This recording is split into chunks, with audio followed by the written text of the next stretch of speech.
और इस बीच पूरे मशरिक़ वुस्ता में हालात खराब है। हालांकि डोनाल्ड ट्रंप की तरफ से यह बयान आया है कि ईरान के साथ उनकी बातचीत चल रही है। 10 दिनों तक वो ईरान में किसी ऑयल तंसीबात पर या इंफ्रास्ट्रक्चर पर एक तरह से हमला नहीं करेंगे। लेकिन एक बार फिर से अमेरिका का झूठ, डोनाल्ड ट्रंप का झूठ दुनिया के सामने आ गया। दरअसल जब ईरान इस बात को नकार रहा है, ईरान बार बार यह कह रहा है कि अमेरिका के साथ उसकी बातचीत नहीं चल रही है, तो फिर डोनाल्ड ट्रंप किससे बात कर रहे हैं? डोनाल्ड ट्रंप की किससे बातचीत चल रही है? तो डोनाल्ड ट्रंप का झूठ एक बार फिर से पकड़ा गया है। और ऐसे में ईरान ने साफ कर दिया है कि जंग जब ही रुकेगी जब ईरान चाहेगा। और ईरान ने यह भी कहा है कि वो लंबी और तवील जंग के लिए तैयार है। यह जंग अगर 10 साल भी चलती है तो ईरान मैदान छोड़ने वाला नहीं है। और ईरान के जो पासदाराने इंकलाब हैं, ईरान के सिक्योरिटी फोर्सेस के जो जवान हैं, वो दरअसल मैदान में डटे रहेंगे। तो ऐसे में अमेरिका का झूठ एक बार फिर से दुनिया के सामने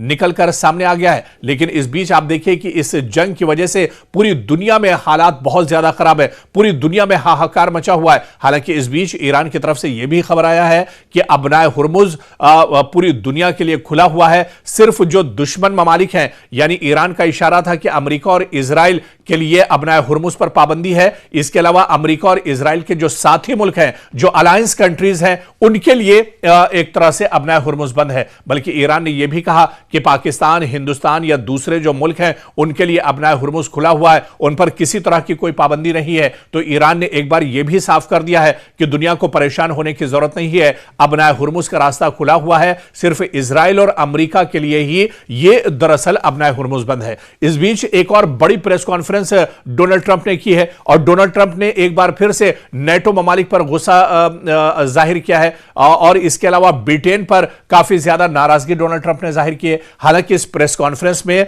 जो बॉडी लैंग्वेज डोनाल्ड ट्रंप का है वो साफ तौर पर देखा जा सकता है। डोनाल्ड ट्रंप का चेहरा दरअसल लटका हुआ है, वो काफी उदास नजर आ रहे हैं और ऐसे में वो धमकी भरे लहजे में नेटो से कहते हैं कि नेटो की उनकी अमेरिका को जरूरत नहीं है, बल्कि अमेरिका के बगैर नेटो दरअसल कागजी शेर के मानिंद है। और ऐसे में उन्होंने ब्रिटेन को भी सीधे सीधे एक तरह से धमकी दी है और यह कहा है कि ब्रिटेन के युद्धपोत की उन्हें जरूरत, यानी बहरी जो बेड़ा ब्रिटेन का है उसकी जरूरत अमेरिका को नहीं है।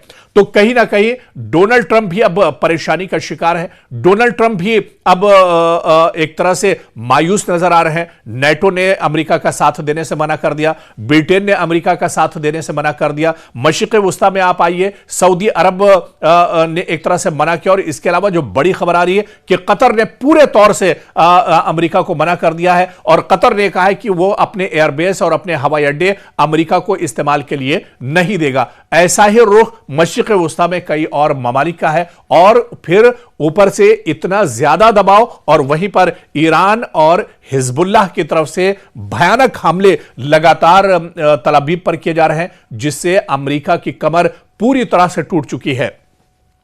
जो जानकार और माहिरीन बताते हैं कि अभी तक की जंग में अमेरिका को दसियों हजार करोड़ का नुकसान उठाना पड़ा है। सिर्फ इंटरसेप्टर जो मिसाइल है, इसका जो खमियाजा है, इसका जो नुकसान है अमेरिका को 4000 करोड़ से ज्यादा का है। और ऐसे में जो अब दबाव अमेरिका के ऊपर पड़ रहा है उसकी वजह से अमेरिका की कमर दरअसल पूरे तौर से टूटती हुई नजर आ रही है।